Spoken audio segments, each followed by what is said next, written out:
Halo semuanya, Assalamualaikum warahmatullahi wabarakatuh. Perkenalkan, nama saya Agung Wijaya dengan NPM D1C023018 dari Prodi S1 Jurnalistik Fakultas Ilmu Sosial dan Ilmu Politik Universitas Bengkulu. Sebelumnya, mohon izin kepada dosen pengampu Bapak Yuli Hartanto, SIKOM, MIKOM sebagai dosen manajemen media massa. Sebelumnya di sini saya akan menjelaskan sedikit tentang manajemen media cetak. Cekidot.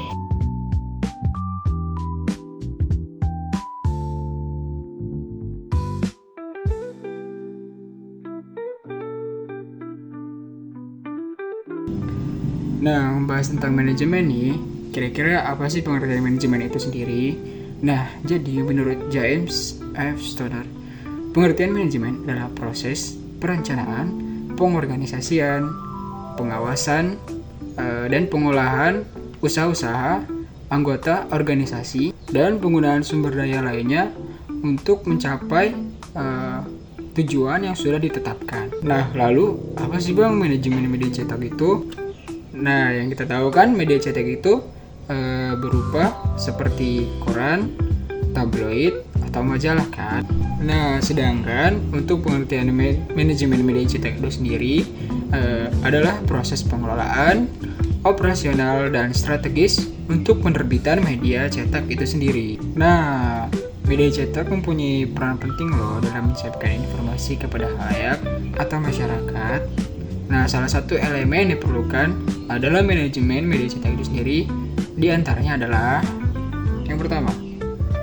Nah, yang pertama ada perencanaan dan strategi konten, seperti misalnya menyusun konten, menyusun kalender penerbitan, kemudian mengadaptasi strategi konten agar sesuai dengan target si pembaca.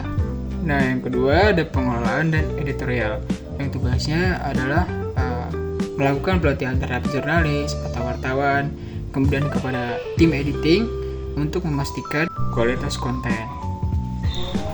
Kemudian menjaga pelatihan editorial, serta mengawasi etika jurnalistik untuk menjaga kepatuhan terhadap undang-undang pers. Kemudian ada produksi dan desain, dari mengelola proses produksi, mulai dari penulisan hingga penerbitan, kemudian merancang teks, tata letak atau desain pada sebuah media cetak. Kemudian selanjutnya ada strategi dan sirkulasi, mulai dari merencanakan dan melakukan distribusi terhadap media cetak, juga mengoptimalkan jangkauan pembaca.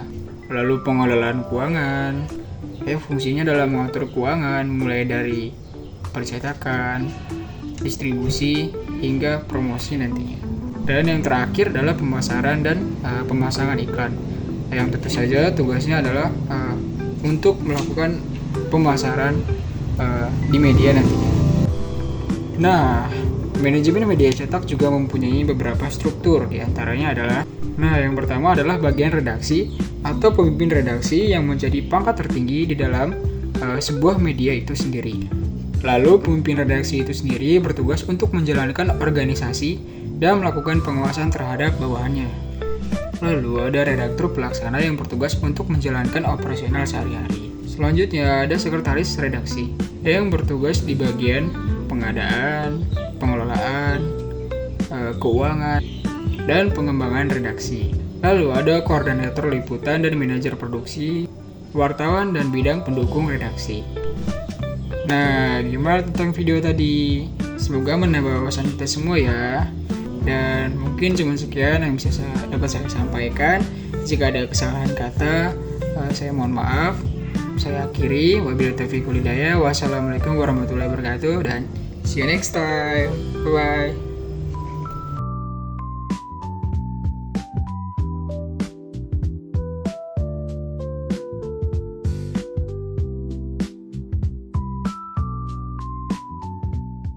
Yang fungsinya adalah mengatur anggaran dari mulai dari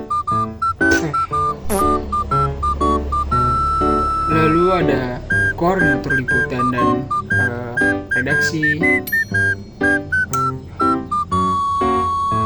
Lalu ada koordinator liputan dan manajer produksi. redaktur atau editor,